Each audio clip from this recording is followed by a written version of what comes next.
Hello everybody, this is John with Napco Access Pro. In this video I will be discussing how to integrate Napco Gemini control panels and Napco Gem-C commercial panels with the CA4K Enterprise Access Control software. So to get started, I am logged into CA4K.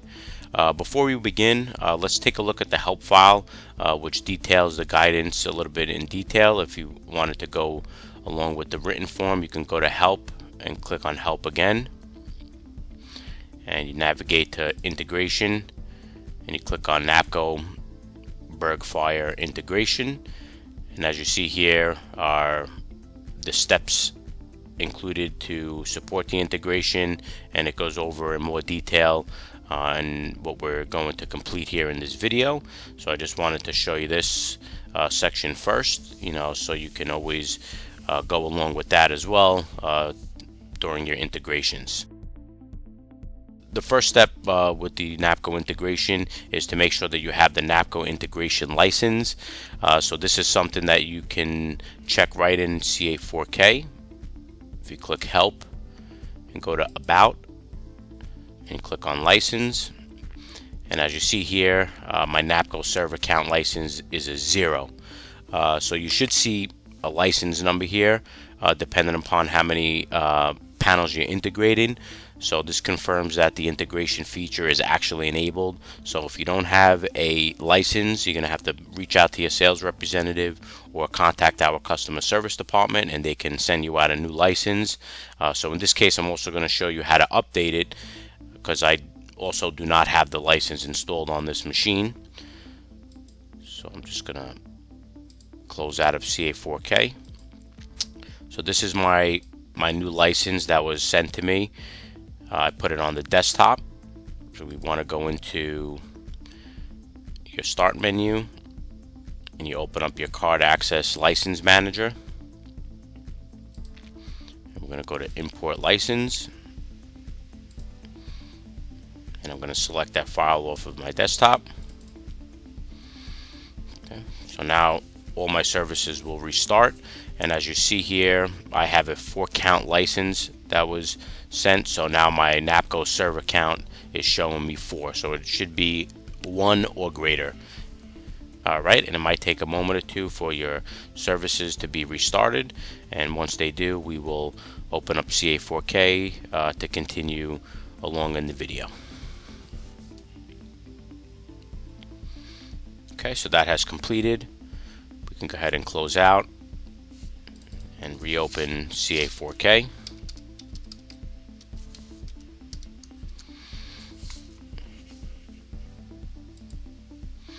And once again, after you imported your license, you can go back into help and about.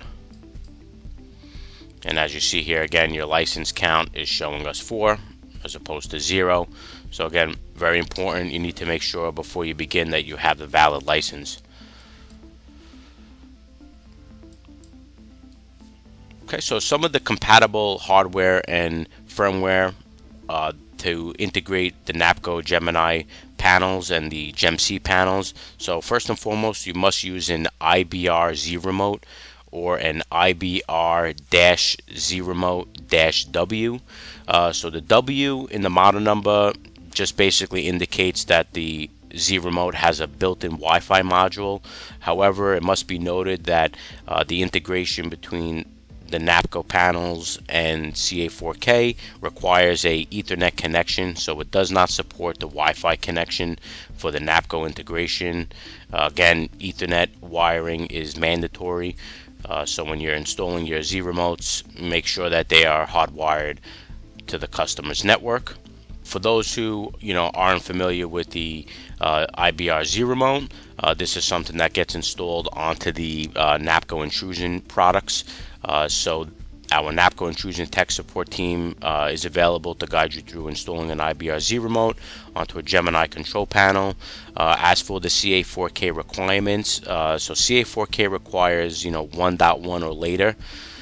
The Z remote has to be connected to the customer's network on DHCP. CA4K server must also be on the same local network as the Z remote device, and the firmware of the Z remote must be a version 3Q4, and the Z-Wave firmware on it must be 7027 or greater. So the control panels that you're using on the Napco intrusion side also must meet some firmware requirements. So there are two types of panels that you would see. Anything existing that's in the field and they have an EEPROM based panel, those ones have to be version 61B or later. Anything new, but well, at least the last 4-5 years, you know, there are no EEPROM based panels, so you can see that by removing the little silver cover on the control panels for your Gemini panels, and you could see that it does not have an EEPROM, and those must be a version 72E or later. Again, 72E or later. So just to recap here on the compatible hardware, again, the Napco panel must be a Gemini 3200, 9600, or a 255, and it could be our GemC commercial platform panel, control panel. And for those ones, the GemC commercial panels, these ones I always recommend to always have the latest firmware version. So if those who are familiar with the Quick Loader software, you can click Help and go to About Current Account, and this will display the current version. So I have a no EEPROM version, and it's version 72K, which is compatible, as it is a 72E or greater is compatible. So you will see these, anything version 70 or above indicates that you have a non-EEPROM panel. If you have anything that's below those numbers, that's an EEPROM based panel, and again, those have to be a version 61B or later, which you can order. That's an EEPROM. You'd have to order the EEPROM chip from our customer service team, and they can ship you out one of those, and you can update your control panel. As far as the GemC panels, again, we always recommend to have the latest firmware version, and I'm just going to show you how to get that version off of our website if you do have the no EEPROM. Okay, so we go to tech.napcosecurity.com, and if we go to software downloads and select Napco, and if we filter by brand, you can select control panels, and as you see here, this is version 72K1. So if you had a version 70 or higher and needed to upgrade, you could download this version, and there's instructions in here on how to update. Or we can, if it's a GemC commercial panel, you click on GemC commercial platform, and we should see the latest versions here on the GemC platform. So we see we got 86B6. So there is also a Tiva firmware, which if your version is a version 90, when you go into the About, you can, there's two separate firmwares. So if it's a 90, you have to install this firmware for that control panel. But again, if it's I believe it was version 81 and higher, you would see the version 8 in there. So that would be the latest version firmware that you could download into your control panel to be compatible. So again, very important. Again, compatible hardware and the firmware, they all need to be updated. In addition, for the Z Remote firmware, if we filter by product type and we go to iBridge, okay, and we see we have the firmware here for the single Ethernet port model, and then we also have firmware for the 2-port Ethernet model. So anything new, most likely you're going to have just the single Ethernet port model, so you'll have to look at the Z Remote that you're using for the installation. Again, anything new for many years that you're going to have one single Ethernet port, but if you happen to have an older one, make sure that you're downloading the proper firmware for that model to be compatible. So in this case here, we're going to download the version for this here. I'm just going to log into my account. I'm going to download, and I want to just run through this real quickly with you. So we just downloaded the IBR Z Remote firmware. So we go ahead and extract the files, and I just want to notate in here, so this is the firmware folder, which has the actual firmware, and this is the software that you use to update the firmware, but it's also a very important tool to have during the integration. So this is the NLMod config tool. You can go ahead and run this setup. I have it already installed on this machine. If we go to the desktop here, as you see here, I have NLMod config. So this is definitely the tool that you would need to order to update firmware, and it's also a good tool to figure out what the IP address is of the NLMod. So when you're doing the integration, you know what IP address you're using, or if you wanted to set up a static IP on the Z remote, which is also recommended, in case of any issues on the network. It's always good to have a static IP address. So again, this software will be able to help you aid in that. And if we could just go back to the firmware folder. So as you see here, these are the firmwares, and again, there's also steps here on how to update the firmware.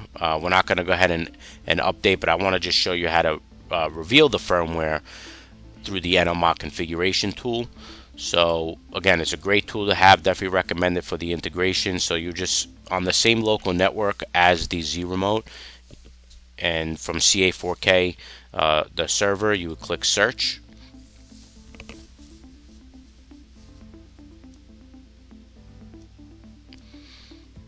Okay, and my Z remote is this bottom unit here. It's all based on the MAC address, so you'll read the MAC address off of the Z remote. So if you double click on this, you can hit yes here to enter in, and we can click on option and hit display NLMod info. So as you see here, it's showing us all the firmware files. So as we mentioned in the beginning of this video, the RCM must be 3Q4 or later, and the Z-Wave firmware must be 7027. So if these firmwares are not up to date, again, in that same folder you can download and look at the instructions on how to update your Z remote so that it's also compliant with the firmware. So again, 2 steps is to make sure that your hardware is compatible, the control panel, make sure they're up to date, and that the firmware on the Z remote is also up to date. So just to briefly touch on the Z remote itself, the installation is, again, the Z remote connects to the control panel's Berg keypad bus, very important. The Gemini regular panels only have a Berg bus on it, but if you're using a Gem C panel, must be on the Berg keypad bus as an additional keypad, and the keypad must be programmed as a type RCM. So for those who are familiar with Quick Loader, in our keypad assignment, I had assigned the IBR Z remote as keypad address number 2, and it has to be assigned as a RCM. So that's also very important. And once installed, as you see here, I'm using Quick Loader. It's also a good tool to use to confirm uploading and downloading through the Z remote to the control panel. So again, as far as the programming wise, is the Z remote gets programmed like a keypad. Again, you assign it the next available keypad address, you put it in the area, and again, must be set to RCM. And that you need to also make sure that TCP/IP is enabled if you're going to be using this for uploading and downloading your control panels, which I do have here. So my control panel, my 9600, is set to do uploading and downloading. So if you go into digital dialing options, I have my TCP/IP turned on. So if I go into here, and as you see, it's requiring me to type in the IP address. So I just want to notate, this is also very important, that this tool lets us know what the IP address is of the unit. So as you see here, I have 100 here. I got to put the correct IP, which is 1.149, and I'll just pull a status. So as you see here, I'm communicating to my panel. Also, another thing to note, if you're doing uploading and downloading, you need to make sure you have that local serial cable connect it to the control panel. Again, this is more of an additional step. It's not something that's required, but I also recommend to have the download cable connected to your Gemini panels because CA4K has the ability to upload the zone descriptions. So without that serial cable installed on the Z remote side, on the control panel side, you won't be able to upload your zone descriptions using the CA4K.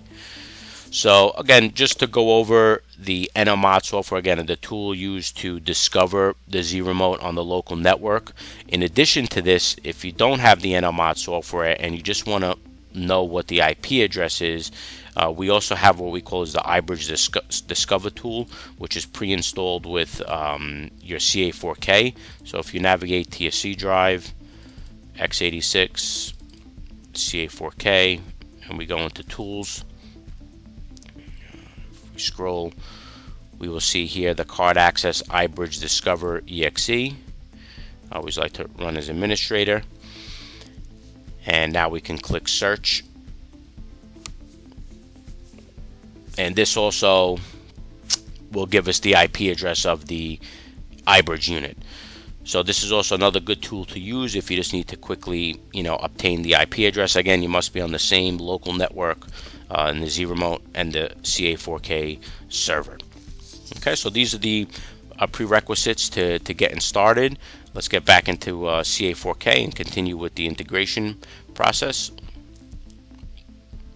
We're going to go into System Settings, System-wide Settings, and we see here Alarm Panel Integration. So we're going to want to check off Use Napco Panels, and we're also going to check off Enforce Napco Permissions. Okay, and then you're going to click Add Napco Server, and this is the IP address of the actual server. So we're going to type in the IP address of the CA4K host server PC. So again, very important, this is the IP address of the CA4K host machine, not the IP address of the Z remote. And then we'll press OK, and this Napco server has been added, and then we will go ahead and click Save. And the changes have been saved. As you see here, my Napco integration server has already been started.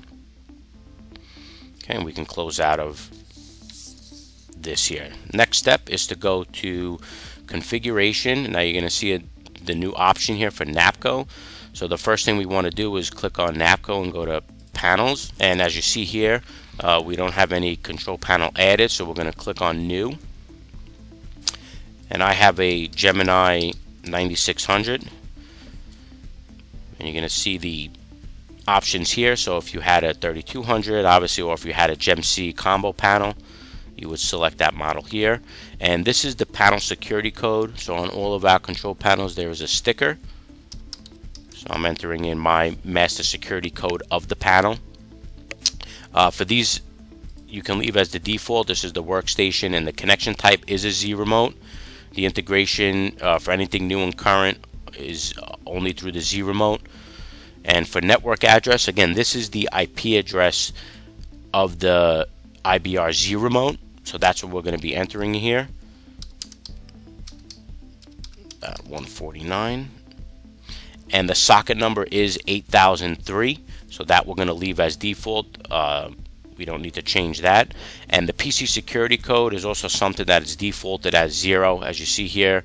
This is just an additional piece of security that you can add to the Z remote. So unless you change this, again, let's leave it at 0. So these would stay at zeros. And then you'll press Save. And that will save our panel. And just some quick options that you have here. You can go over a little bit more detail, but these are the events that are being generated from the control panel. So you have the ability, if you wanted to, add additional events to come through, but it has all the default ones already saved here, so you can go through that, and this will show us any of your panel users that correspond to a badge number through the integration process. Okay, so the first step here would be to set up your panel, and the next step is we're going to go to your Napco areas, And as you see here, this control panel has the ability to do 8 areas. So I only have a 1 area system. So you can designate certain areas to communicate with the CA4K system. In case you have a multi-area system, it does not have to be every single area. So this area I'm going to configure. So then what you want to do is just check off configured, and the area type, you could leave this as the default.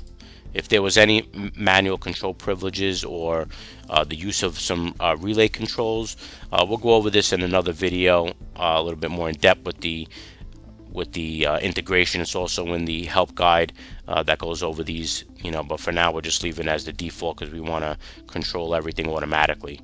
And then we'll click save. So that now my main floor Berg is now configured. We're just activating the area is really what we're doing here. And same quick event definitions here. You can check off or remove anything that you might not want to be generated an event on. You can control those right from here. Okay, and the next step here is to go to Napco, and we're going to go into your zones. And as you see here, these are a list of, each panel comes with the included amount of zones. If your panel does not have all of those zones configured, that is fine.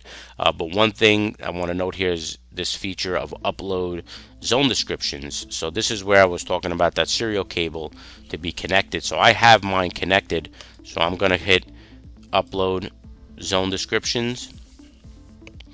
So now the CA4K is communicating through the Z remote to obtain any zone descriptions. And as you see here, I have my 7 zones configured, and they came in with the zone name. So this is beneficial so that when you're programming and you're enabling your zones, which zones you want to configure is where you can see the zone names out to correspond to the system. So this one, I'm going to configure the entrance door. And then once you can hit save. And if you want to set up a side door, press save, and we'll also do the rear door. So these 3 zones will be enabled in the system. And the benefit to this is that some of the zones you might not necessarily need the integration for because they really have nothing to do with the access control system and what you're monitoring. So this all again is user controlled. You can add, delete these.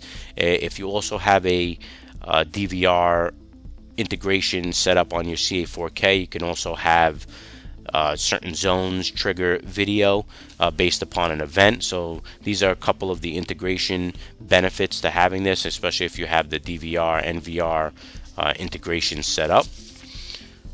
So this is the step on setting up your Napco zones. So once you have those configured, and the final configuration is if you go to configuration and panels, you're going to see if your lock and your controller, which one you're going to be assigning the Napco panel link to. So in this case, I have the CICP 2100, so I'm going to select this controller and then select the Gemini 9600 panel. This is the Napco integration, and then press save. So at this point you should have a working integration, and the way that you can check that is you can arm and disarm the system by going into Napco panels. If you check off your area, and now you should be able to execute the arm command. And my alarm system has now just armed. And then again, to test the disarm, you can press disarm, and you can hit the execute command there. And we could just show you the events here. So I actually have a script enabled too. Another benefit to it is that you could also have scripts set up based upon arming and disarming. If you have notifications set up, and this is going to be the spot where you will see all of these events take place here, in addition to any of the zone activity that goes on in the control panel, and those can all be configured through the settings here on all the different features. So the Napco relays this one we will have another video particularly going over how to set up relays, but it's the same, pretty much the same concept. If you have a relay configured through the control panel, you'll be able to obtain and enable that relay in the CA4K software. So if you had an external siren or something being controlled by the alarm panel, you can now bring that relay into CA4K for its definitions and control here if you wanted to monitor that relay as well. So you can do that through here. And then let's go into Napco permissions. We'll go over this as well, because this is how we're going to be able to assign a user to CA4K. So also very important in the integration process here is to define these. So as you see, I have my main floor. So we have an arm only, a disarm only, and full control. So what this allows is any badge holder that you designate in personnel, they can have the ability to arm the system, disarm the system, or you can give that user full control on the control panel. So this is definitely great for those who are looking to disarm and arm your systems by using a badge. To arm a system, please note it's 2 swipes to arm and then a single swipe to disarm. So to set up permissions, simply just check off arm only for to allow the arm for arm only. And disarm, I'm going to check off the disarm only, and then full control, I'm going to check off both.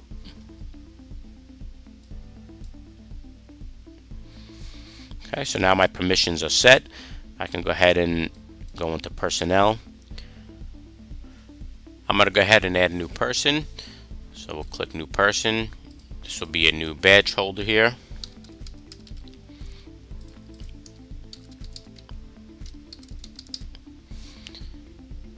Okay, and as you see at the bottom, we now have this new option called Napco permissions. So we could designate the permission that we set up previous. So we're going to give full control here, and then we're going to go into our access group and ensure that we assign the access group to the corresponding readers. So this is actually very important for the next step on assigning the specific reader that you're going to allow the arm and disarm. So again, all the readers need to correspond to the access group when you're configuring a badge holder that's going to allow access to the Napco Gemini panels and have the permission to arm, disarm, or have full control over the system. So then we'll go ahead and click Save on this badge holder.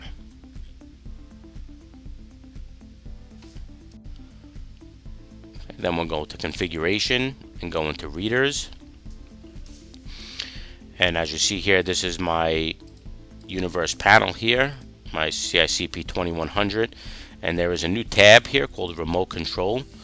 So this is where you can designate now which readers are going to allow the user to arm or disarm the control panel using their badge. So you can designate, if it's just one of the readers, you just select the main area and then press save.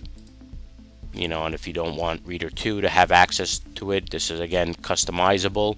Or if you needed to add more controllers or locks in that matter to your Napco link, you can also allow like a wireless lock to also have the ability to arm and disarm and have full control. Again, that's a programmer discretion here, so you can also enable that, but for this case I'm just doing reader 1 here and I'm saving it. So just to recap, my personnel user that I just configured can now arm and disarm at this reader on my CICP 2100. If they go to reader 2, again that arming and disarming process will not occur. Again, it's a 2 swipe to arm it and then a single swipe to disarm it. This is John with Napco Access Pro. I hope you enjoyed this video on how to integrate your Gemini and GemC commercial panels with CA4K Enterprise Access Control software. Have a great day.